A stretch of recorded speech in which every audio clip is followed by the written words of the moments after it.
Live पर खबरों की शुरुआत करें इससे पहले एक नजर आज की हेडलाइंस पर।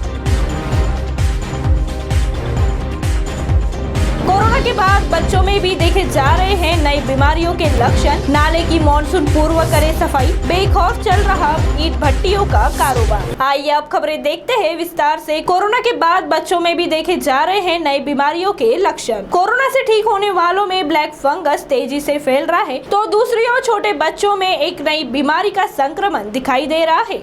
छोटे बच्चों में अलग अलग तरह के विकार पैदा हो रहे हैं। मृत्यु को प्राप्त एक मरीज को ब्रेन ट्यूमर होने की बात सामने आई है। कोरोना संक्रमण होने के 2 से 6 हफ्तों में मल्टी सिस्टम इन्फ्लेमेटरी सिंड्रोम के लक्षण छोटे बच्चों में दिखाई देते हैं।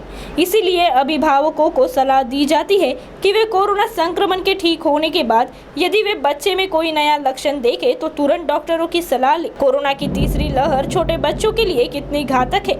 देश में फिलहाल कोरोना की दूसरी लहर का प्रचंड कहर शुरू है। इस लहर पर जब तक काबू पाया जाएगा तब तक 3-4 महीनों में कोरोना की तीसरी लहर आ जाएगी। इस लहर के चपेट में सबसे ज्यादा छोटे बच्चों के आने की आशंका विशेषज्ञों ने जताई है। इसीलिए अभिभावकों की चिंता बढ़ गई है। 18 से 44 साल के लोगों को कोरोना वैक्सीन दी जा रही है। देश में अब तक छोटे बच्चों के लिए कोरोना रोधी वैक्सीन उपलब्ध नहीं हुई है। ऐसे में छोटे बच्चों के लिए तीसरी लहर का सामना करना एक बड़ी चुनौती है। निश्चित रूप से अगर आपके घर में कोई माता पिता है या दादा दादी है, उनको सेकंड वेव में कोविड के लक्षण दिखाई दिए हैं। आज हर एक घर में कोई ना कोई 1 या 2 सदस्य कोविड से पीड़ित है और हर एक के बच्चे घर में बच्चे होते ही हैं और ये बच्चे अच्छे वाहक होते हैं वायरस के। पर कभी कभी क्या होता है, इनको संक्रमण, जिनकी इम्यूनिटी अच्छी नहीं रहती है या जो बच्चों को कार्डियक प्रॉब्लम्स है, किसी को डायबिटीज है, किसी को अन्य कोई तकलीफ है, कोई लीवर की बीमारी से, किडनी की बीमारी से पीड़ित है, उन बच्चों में ऐसे वायरस का जो स्वरूप रहता है वो थोड़ा तीव्र रहता है। विरुलेंस हम जिसको बोलते हो ज्यादा रहता है और ऐसे बच्चों में ये लक्षण बहुत तीव्र गति से पाए जाते हैं। बच्चे जो है वो 5 से 10 साल के उम्र के हमको दिख के पड़ते हैं, जिसमें ये बीमारी अत्यंत घातक स्वरूप धारण कर लेती है।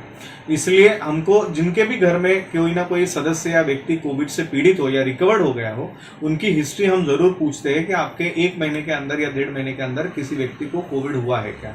इसमें एंटीबॉडीज निर्माण होना का सत्र चलते रहता है और वो एंटीबॉडीज जो है वो अधिक मात्रा में ऐसे बच्चों में आ जाती है जो कि वो डैमेज पहुंचाना चालू कर देती है। इस वजह से बच्चों को ये बीमारी पाई जाती है। अगर बात करें देखिए, ये तो ज्ञात था कि पहली वेव में बच्चे छूट गए थे क्योंकि वो बहुत अच्छी इम्यूनिटी उनके पास में थी और वायरस का म्यूटेशन नहीं हुआ था। बट सेकेंड वेव में आप अगर देखते हैं कि इसका म्यूटेशन बहुत ज्यादा मात्रा में हुआ है। जितना समय ये वायरस जो है अपने पर्यावरण में रहेगा या मानवीय शरीर में रहेगा, उसका म्यूटेशन बहुत बार होता रहेगा। 4 म्यूटेशन तो नागपुर में हो चुके हैं जो कि घातक है।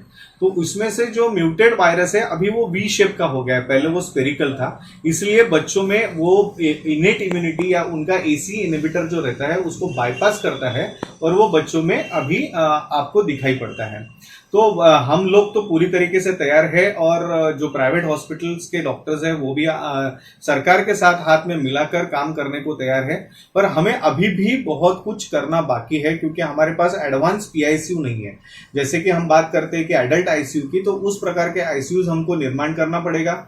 हमको पीडियाट्रिक ओपीडीज बढ़ानी पड़ेगी, पीडियाट्रिक फीवर क्लिनिक्स बढ़ाने पड़ेंगे और ऐसे बच्चों को जल्दी आइसोलेट करके हमको ट्रीटमेंट देना बहुत जरूरी। उसका एक ट्रीटमेंट प्रोटोकॉल के हिसाब से जो आईसीएमआर गाइडलाइंस आई है और कल ही परसों सेंट्रल गवर्नमेंट ने पीडियाट्रिक कोविड के बारे में गाइडलाइंस रिलीज की है।